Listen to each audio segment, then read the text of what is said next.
Yo guys, so today I've still got a broken rib, so I can't really do much fitness, and it's not very entertaining for you to watch me do boring fitness. So we're going to talk some ski prep. So this is, if you know how to prep skis, this isn't going through the basics. This is 10 things that I think are quite important, but often overlooked, or sort of little tips and tricks. 10 little tips and tricks for you to get the most out of your ski prep. So this is not something, if you don't know how to prep skis, then there's videos of that online, but this is more for those that you do know how to prep skis, but you want to just make sure you've got all the little bits and bobs that I've learned over too many years of doing this. So, without further ado, let's get into number one. Have a clean space to do it.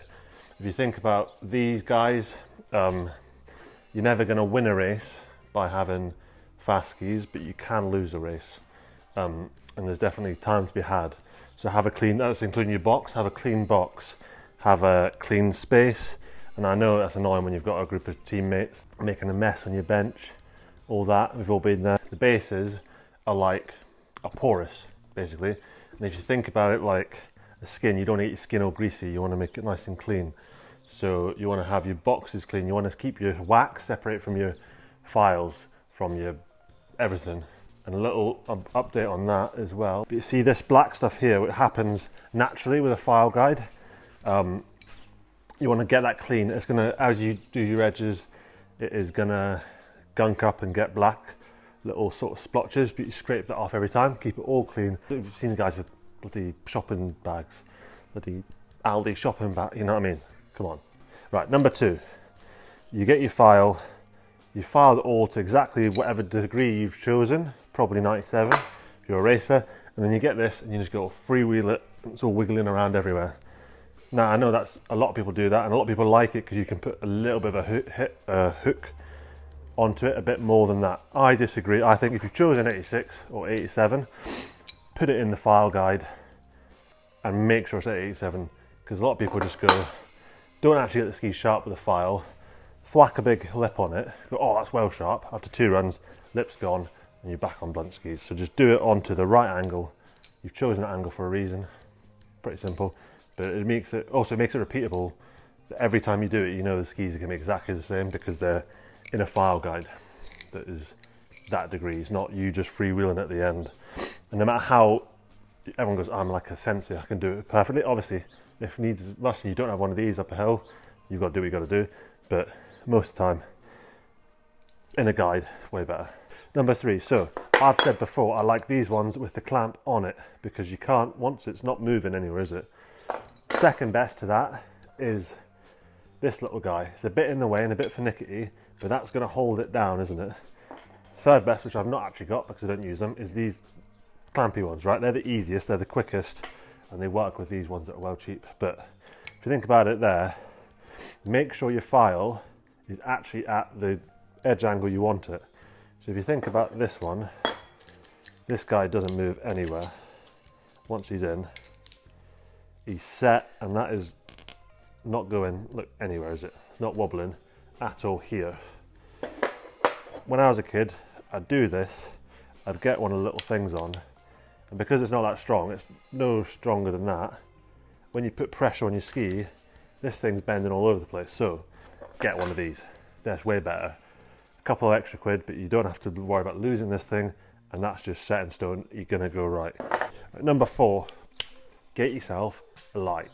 So when you're at a race and you sort of turn up the night before, the week before, you're doing it in a car park, or you're doing it in a basement, or you're doing it on a balcony, and there's no light and you can't see what you're doing. And again, that's just not gonna, you're gonna be making mistakes, you're gonna be dropping things, you're gonna be, one of these guys, can't remember how much this was, wasn't much. Big old light, it doesn't look very bright because it's very bright now. But this guy means you can do skis anywhere, or a lot easier anywhere, and you can see what you're doing. Think of it like an operation room or an F1 garage. Lots of light, clean space. There's a number 5, I think. I might have lost count. Number 5, if your edges aren't sharpening, it's probably because of your sidewalls. They're in the way. So this little metal strip, you want to make sure is lower than your edge. Obviously, you don't want to make it so there's obviously a line. You don't want to pull it so far down that the edge might fall off, but you do need to get that lower. Your edges aren't going to get sharper if you've got that bit of metal in the way. What people think is they go, oh, my sidewalls are good because the white bit, or whatever colour your skis are, is out of the way.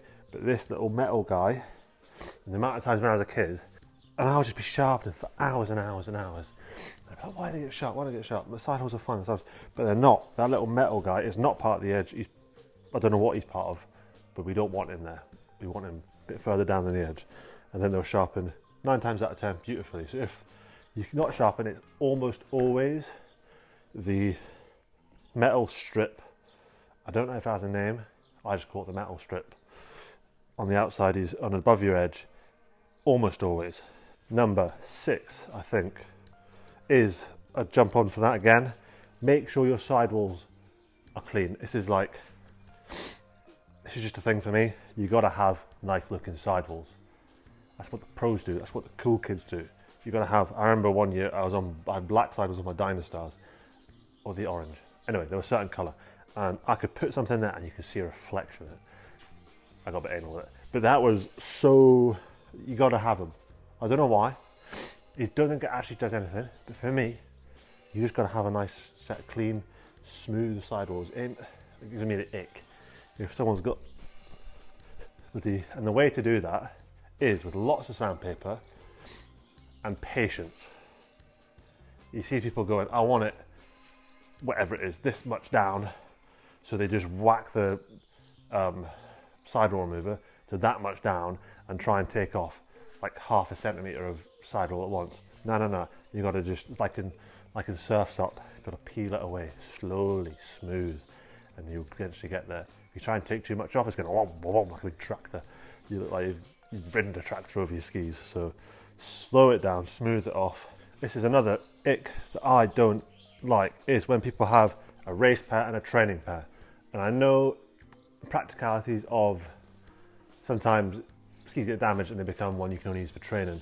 But I think if you can, keep 2 pairs that you use both equally for both training and races.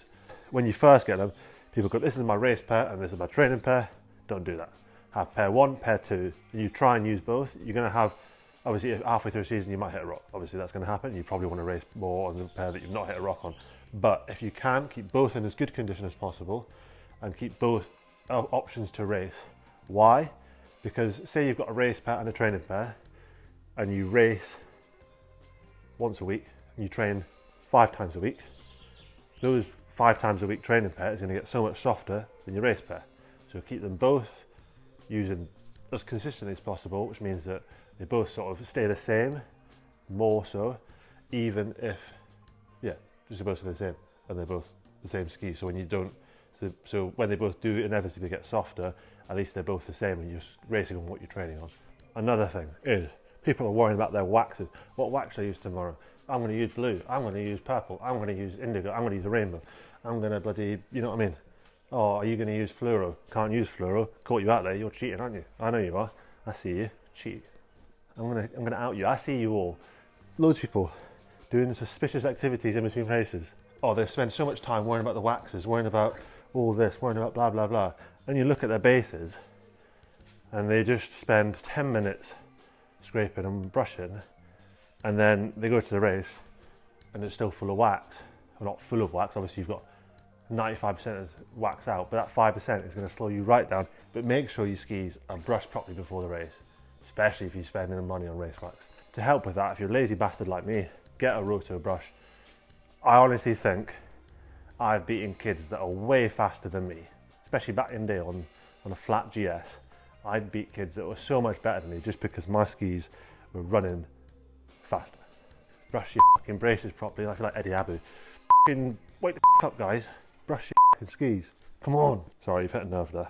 If you're training on salted snow in the end of the season when it's wet or in the summer and you finish on your skis, I think most people know this, but wash them off. Take them in the shower, put them in a river, wash them off. Like, you know when you go, do you ever go kayaking and you're in like a rental place and you've got to go dunk your thing in the bucket of clean water and you're like, it's just been in water, but now it's been salt water. So same thing.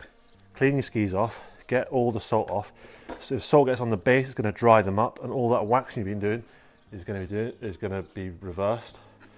All this is going to get clogged up, so we're going to get rusty, and salt water is not good for anything. So clean off your skis after you've been on salted courses. Another one is when you're storing your skis for a long time and you think, oh, I'm a professional, I'm going to put 4 sets of ski ties on my skis because I'm a big dog. I do that too. I'm a big dog, I have 4 sets of ski ties. Yeah, and what? See, you have your ski ties thinking you're really big bollocks because you've got all the ski ties on, and then you put them away for the season, for the summer, and they're all strapped up nice and tightly because you're a professional and you do it right. But you actually, if you think about it, skis are meant to be bent. Look, they bend boingy, boingy, boingy. Yeah. So their natural position isn't a straight line. It's actually a curve like that. Is that still called a rocker? Back in the day, it was like rocker.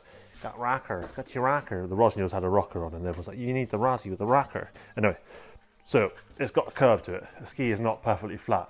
And when you make them, tie them up really tight for a long period of time, and you make them perfectly flat, they start to become perfectly flat, and then that is not like a bow and arrow anymore. So that nice curve then becomes flat, and when you try and get the energy out of the ski, it's like shooting a bow and arrow that's already curved. There's going to be no release of energy because you've stored them dead flat together. A bonus one at the end is you spend all your time, you get down from the hill, you clean off your skis, you wash off your salt, you're all good, and you put the ski tie that you've dumped on the floor and it's got loads of gravel in here. You put that in there, yeah, another pair of skis, and you then go in a car for ages, it's like tiny little wobbles, take the ski tie off and you've got little scratches. And you've just ruined lots of things. All right, so make sure your ski ties are clean. So yeah, that is 10 plus 1 tips on ski prepping. I know some of them are pretty obvious, some of them are a bit more maybe you didn't know. There's loads I could talk about. I could do another 30 of these. So if you like these, and you want more tips, you want more specific tips, you want tips on how to organise a toolbox, what files to buy, what you should do, how to store your skis, how to do a binding, anything, you let me know and we'll do it, because you guys seem to like ski prep and sort of more tutorial videos, and I don't know what is useful and what isn't, so you've got to let me know.